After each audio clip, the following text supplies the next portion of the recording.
Nancy was at her 7-year-old son's school. Her son wasn't doing well. The school system revolved around rote memorization that didn't suit her son's constantly curious, always active mind. He asked far too many questions, seemed fidgety and restless, and would often drift off into his own thoughts. While waiting, she overheard her teacher call her son addled, suggesting he was mentally slow. Nancy was outraged and, without a blink, pulled her son out of that school.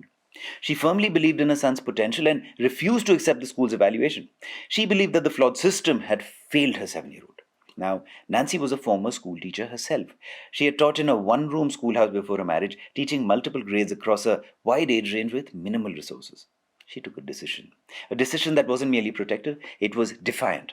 Nancy decided that she would homeschool her son. Now, she might have taken this decision, but it did not come easy.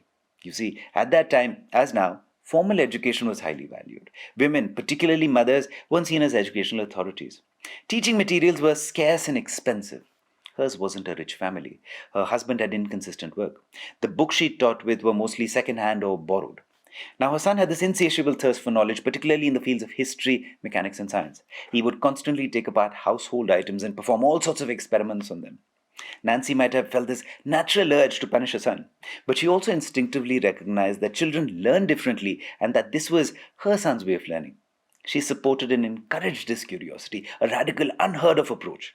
She let him set up a makeshift ramshackle chemistry lab at home, permitting trial and error learning. Nancy didn't use a structured curriculum.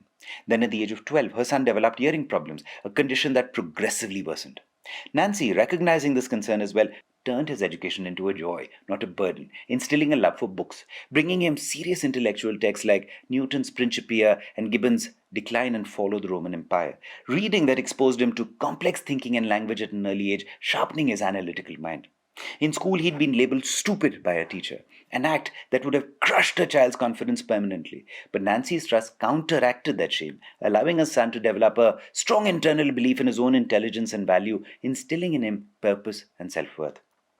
In 1871, Nancy passed on. Her son was 24 years old. He'd lost his strongest anchor, but she'd put him on his path. He would go on to hold over 2,300 patents globally. His touch would transform over 1,000 devices. The phonograph, the motion picture camera, early sound recording systems, the first practical electric power grid, the first industrial research lab, key advances in telegraphy, batteries, and fluoroscopy. The incandescent light bulb. That adult boy, Nancy's younger son, who might have otherwise become a janitor or a bathroom attendant, would go on to become one of the most influential inventors in history. His name was Thomas Alva Edison, showing us how one person's belief can redirect a life.